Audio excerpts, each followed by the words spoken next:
데일 카네기 교수는 인간관계와 성공론으로 잘 알려진 교수였습니다. 그러나 그 이전에 그는 세일즈맨으로 살았던 적이 있습니다. 세일즈맨이던 시절 그는 가는 곳마다 거절을 당했습니다. 실적이 너무 없어서 절망적일 때 세상 사람들이 다 자기를 얕보는 것 같고 대인 기피 증세까지 생겼습니다. 그러다 보니 하루하루를 할 일 없이 방황하며 보내기가 일쑤였는데 어느 날 거리를 가다가 한 그림 가게 집 앞에서 걸음을 멈추었습니다. 창문 너머로 한 그림이 자기 눈에 들어왔는데요. 그 그림을 보니까 모래사장 위에 볼품없이 놓인 낡은 나룻배를 그린 그림이었습니다. 그는 감전된 듯 멈춰서서 그 그림을 유심히 보기 시작합니다. 아마추어가 그린 것처럼 보잘것없는 작품이었습니다. 그림 속의 낡은 나룻배는 영락없이 절망에 빠진 자기를 가리키고 있는 것 같았습니다. 똑같아 보였습니다.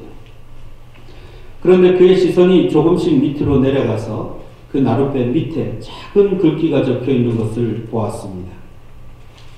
반드시 밀물 때는 온다. 그는 전율을 느꼈습니다. 지금 내게는 모든 것이 썰물처럼 다 빠져나간 외롭고 힘든 기간이지만 참고 기다리면 저 글귀처럼 내게도 밀물이 들어올 때가 있을 것이다. 생각의 전환이 그의 인생의 전환을 가져다 주었습니다. 그는 후에 훌륭한 교수로, 작가로, 그리고 강연가로 큰 족적을 남겼습니다.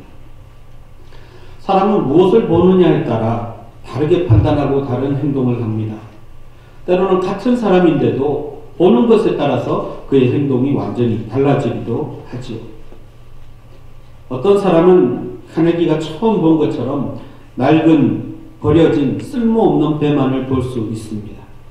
그런데 어떤 사람은 거기에 담겨있는 메시지를 읽을 수 있습니다.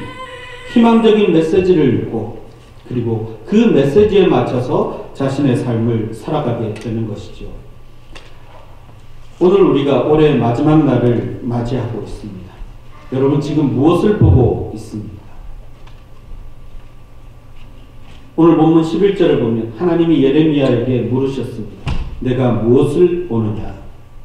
예레미야는 자기가 본 것을 얘기합니다. 살구나무 가지입니다. 잘 보았다. 그런데 거기에는 뜻이 있고 해석이 있다. 그래서 하나님께서 해석해서 말씀해 주십니다. 이는 내가 내 말을 지켜서 반드시 이룬다는 뜻이다. 이렇게 가르쳐 주셨습니다. 이 장면이 뭐냐 하면요. 살구나무는 히브리어로 샤케드라는 말입니다.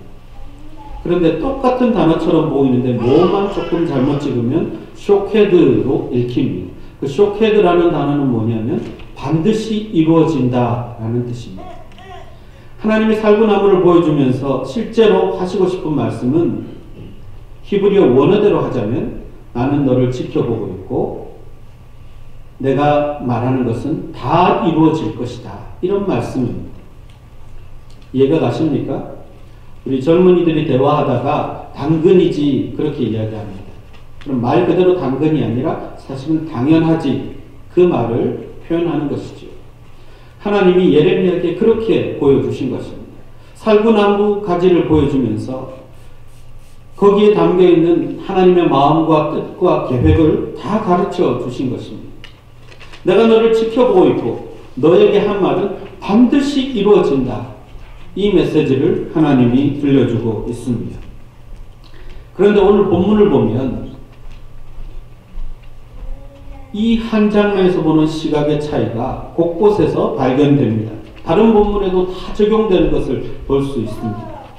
예레미야는 현실에 보이는 것, 눈에 보이는 것 그대로만 보았습니다. 그러나 하나님은 전혀 다른 것을 보고 계셨습니다. 전혀 다른 시각으로 보고 계시다는 것을 알 수 있습니다. 우선 5절 말씀에 예레미야를 선지자로 부르시면서 하나님이 말씀하시죠. 내가 너를 모태에서 만들어지기 전부터 너를 알고 너를 성별해서 선지자로 세웠다. 그렇게 말씀하십니다. 그런데 예레미야는 자기가 보는 자신 그리고 자기의 처지를 말합니다. 슬픕니다. 하나님 보십시오. 보시다시피 저는 어리고 말도 잘 못합니다. 예레미야가 보는 모습은 철저하게 자기의 능력, 자기의 소유, 그리고 자신의 열등감 가득한 자신의 내면, 그것만 보고 있는 것입니다. 또한 하나님이 말씀하시는 사역에 대해서 두려움을 토로하기까지 하고 있습니다. 물론 우리가 이해는 됩니다. 예레미야를 이야기할 때 아나돗 제사장 가문의 후손이라 그랬는데, 이 아나돗 제사장 가문은 망한 가문입니다. 몰락한 가문, 그리고 과거의 실패와 망해본 경험 때문에 지금 예레미야가 갖는 열등감은 충분히 이해가 됩니다. 그렇게 자존감이 높지 않았을 것입니다. 더구나 하나님이 지금 말씀하시는 사역자, 선지자라는 것은 자기 능력으로 감당할 수 없을 만한 일이라고 생각이 되는 거죠. 엄격히 말하면 예레미야가 보는 자신이 훨씬 더 정확한 모습이고 그리고 현실적인 판단이라고 할 수 있습니다. 그러나 하나님은 예레미야를 그렇게 보시지 않았습니다. 하나님이 예전부터 보신 예레미야는 달랐습니다. 어머니 뱃속에 만들어지기 전부터 택하셨습니다. 하나님이 예레미야의 능력을 보았습니까? 아니요, 그렇지 않습니다. 이미 망한 아나돗 제사장 가문에서 뽑았습니다. 예레미야의 배경을 보셨습니까? 그것도 아닙니다. 하나님은 능력도 보지 않고 배경도 보지 않고 예레미야를 선택하셨다는 것입니다. 살구나무가 상징하는 것처럼 내가 할 것이다, 내가 이룰 것이다, 그 말을 하나님이 하고 싶으신 것입니다. 8절 말씀에 너는 그들 때문에 두려워하지 말라 했습니다. 내가 너와 함께하여 너를 구원하리라. 나 여호와의 말이니라. 왜 이 말씀을 주셨을까요? 예레미야가 하나님을 못 믿는 거예요. 하나님의 말씀을 믿지를 못합니다. 그러니까 하나님께서 두려워하지 말라. 내가 다 할 것이니까 너는 지켜만 보라. 이렇게 말씀하시고 그 말에만 그친 것이 아니라 하나님이 직접 행하십니다. 이제 예레미야의 입에다가 하나님의 손을 갖다 대십니다. 하나님의 손은 하나님의 능력을 상징하는 말입니다. 하나님의 전능하신 손으로 하나님의 능력으로 함께 하신다는 말씀입니다. 하나님이 그 손을 입에 대신 것은 하나님이 그에게 할 말을 가르쳐 주신 것뿐만 아니라 하나님이 동행하시겠다는 뜻을 정확하게 밝히신 것이죠. 여러분, 하나님께서 오늘도 이 말씀을 우리에게도 똑같이 주십니다. 우리를 하나님의 자녀로 삼으신 것은 우리가 능력이 있어서가 아닙니다. 우리의 배경이 좋아서가 아닙니다. 하나님이 우리를 일방적으로 선택하셔서 우리의 입술에 할 말을 담아주고 우리의 눈으로 하나님이 하시는 일들을 보게 하며 하나님의 능력으로 하나님이 함께 하시는 사람으로 살아가게 하시겠다는 말씀입니다. 그래서 하나님이 우리를 부르셨고 오늘 이 말씀을 주신 것입니다. 여러분, 우리가 보는 우리의 모습은 어떻습니까?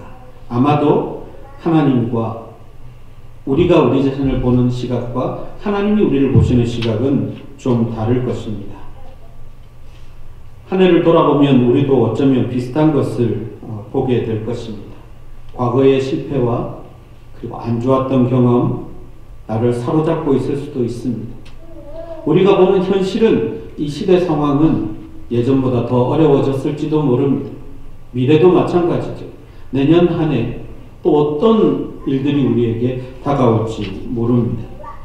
혹 은퇴를 준비하는 분들은 이후의 삶에 대해서 걱정할 수도 있습니다. 또 어떤 분들은 언제부턴가 교회가 그리고 사역이 부담되는 분도 있을 것입니다. 그 두려움 하나님 내려놓으시라는 것입니다. 그 두려움 하나님이 책임지시겠다는 말씀입니다. 하나님이 함께 하시고 하나님이 이루시겠다고 우리에게 오늘도 살구나무가지를 보여주시는 것입니다. 자신만 보고 있는 예레미야 그리고 자신만 보고 있는 우리들에게 하나님은 말씀하시죠. 하나님을 바라보라. 믿음은 하나님을 바라보는 것입니다. 예레미야가 보지 못하는 것들을 하나님은 말씀하셨습니다. 그런데 하나님이 말씀하시는 순간 그것들이 보이기 시작한 것이죠. 듣는 순간 보입니다. 하나님이 우리를 어떻게 다루시고 우리를 어떻게 인도하실지 우리가 말씀을 듣는 순간 우리는 알 수 있다는 것입니다.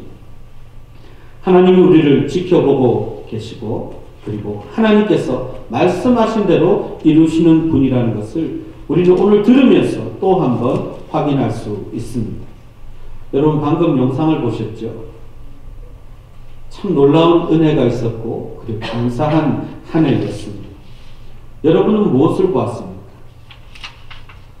저는 올해 우리가 처음 첫 예배를 드렸을 때 이미 말씀하신 하나님의 말씀이 다 이루어졌다는 것을 그 영상을 보면서 다시 한번 확인했습니다. 제가 올해 1월 1일 첫 설교에서 한 말씀, 선포한 메시지가 무엇인지 아십니까? 신명기 31장 말씀을 가지고 소망이라는 말씀을 전했습니다. 세 가지 메시지를 전했는데 첫째는 하나님께서 우리가 가보지 않은 길을 먼저 가시고 예비하시고 행하신다는 메시지였습니다. 두 번째는 하나님이 우리만 보내지 않고 함께 가셔서 우리에게 필요한 모든 것들을 채우신다는 말씀이었습니다. 구름기둥, 불기둥으로 만나와 메추라기로 베풀어 주실 것이라고 말씀드렸고요. 세 번째는 하나님이 우리를 버리지도 않고 떠나지도 않으실 것이라고 그렇게 말씀을 드렸습니다. 근데 제가 영상을 보면서 느낀 것은 그 말씀을 하나님께서 그대로 다 이루셨다는 것입니다. 여러분 지금 우리가 미처 알지 못했던 이 예배당에 와 있습니다. 하나님이 먼저 오셨고 하나님이 예비하셨고 그리고 우리와 함께 오셨습니다. 우리에게 필요한 모든 것들을 하나님이 다 공급해 주셨습니다. 그리고 시험에 들지 않도록 우리가 시험을 이겨낼 수 있도록 우리와 함께 하셨습니다. 우리를 버리지도 않으셨고 우리를 떠나지도 않으셨습니다. 그 영상 속에서 추수감사절과 성탄절까지 그리고 오늘까지 이어지는 우리 교회의 모습을 보면 하나님이 하셨습니다. 하나님이 지켜보고 계셨고 하나님이 하셨습니다. 그렇게밖에 우리는 고백할 수 없습니다. 여러분 심지어 우리가 그 말씀을 잊고 있었다 할지라도 하나님은 하나님의 일을 하셨습니다. 오늘 우리에게 살구나무 가지를 보여주고 계신 것입니다. 나는 지켜보고 있고 나는 내가 말한 대로 이루리라. 10절 말씀을 보면 보라 내가 오늘 너를 여러 나라와 여러 왕국 위에 세워 네가 그것들을 뽑고 파괴하고 파멸하며 그리고 넘어뜨리며 건설하고 심게 하였느니라 말씀하셨습니다. 예레미야에게 주신 사역이 하나님이 높이 세워서 그를 감독자로 쓰셨다는 것입니다. 눈에 보이는 것은 왕이 있고 지도자들이 있습니다. 그러나 실제로 하나님이 하시는 일은 하나님의 사람을 감독자로 세워서 그 사람을 통해서 하나님의 일을 하신다는 것입니다. 예레미야가 어떤 일을 했죠? 이스라엘 백성들이 형식적인 신앙만 남아 있었습니다. 그래서 곧 망하게 생겼어요. 다윗 중심, 성전 중심이긴 한데 하나님은 없는 그런 신앙생활을 하고 있었는데 예레미야는 그것을 다 뽑고 파괴하고 파멸하며 넘어뜨린 것입니다. 그리고 다시 살아계신 하나님 중심의 신앙을 심어간 것이 바로 예레미야가 한 것입니다. 하나님은 오늘 우리에게 왜 살구나무 가지를 보여주고 말씀하십니까? 우리의 신앙 가운데 실천하지 않는 신앙, 형식밖에 남지 않은 것 다 뽑고 그리고 파괴하고 파멸하고 넘어뜨리라는 것입니다. 올바른 신앙을 심으라는 것입니다. 정말 하나님 중심의 신앙, 하나님 중심의 삶을 내 삶 가운데 심으라는 것입니다. 자기 안에 있는 과거에 사로잡힌 마음, 상처에 사로잡혀서 다른 사람에게 상처 주는 마음, 하나님 아닌 다른 것들을 사랑하는 마음 다 뽑고 파괴하고 파멸하고 넘어뜨리라는 것입니다. 새 것을 심으라는 것입니다. 새로운 자, 새로운 가정, 새로운 교회, 하나님이 중심 되시는 새로운 것을 심으라는 것입니다. 그것을 위해서 하나님은 오늘 우리에게 살구나무 가지를 보여주시는 것입니다. 내가 생각하는 나가 아니라 하나님이 말씀하시는 나, 하나님이 계획과 기대를 가지고 계시는 내 모습에 초점을 맞추라는 것이죠.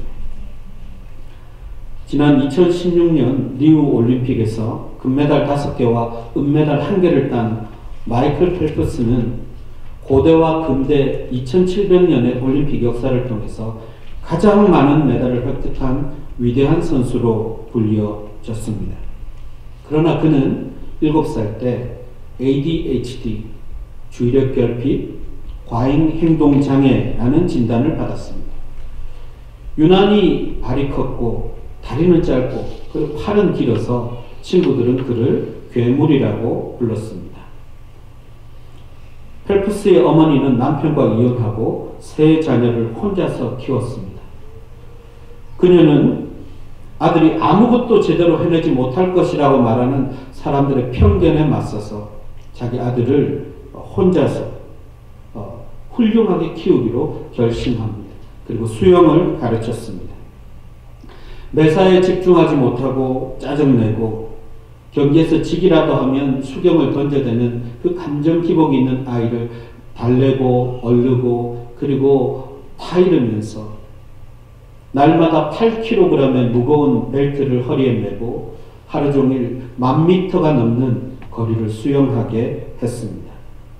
그리고 그는 2004년 아테네 올림픽에서 첫 금메달을 목에 걸었고 그 후 16년 동안 4번의 올림픽에 등장해서 통산 28개의 메달을 땄습니다. 그 중에 23개가 금메달입니다. 여러분, 저는 펠프스의 위대한 업적을 말하고자 하는 것이 아닙니다. 그 어머니에 주목합니다. 어머니는 펠프스 자신이 생각하는 모습으로 그를 보지 않았습니다. 또 다른 사람들이 조롱하는 아들의 모습으로 그 아들을 대하지 않았습니다. 어머니이기 때문에 그 아이에게 사랑과 가능성이라는 관점으로만 보고 그 아이를 그렇게 키운 것입니다. 그래서 펠프스는 자신이 아니라 어머니가 만들었다고 해도 과언이 아닙니다. 어머니는 펠프스 안에 있는 열등감, 장애, 모든 것을 뽑고 파괴했습니다. 그리고 다시 인내, 절제, 성취감을 심었습니다. 자신감을 그에게 심어줬습니다. 그리고 그를 세워준 것이죠. 펠프스에게 없던 것이 아니라 펠프스 안에 있는 것들을 어머니는 보고 발견하고 그리고 키워준 것입니다.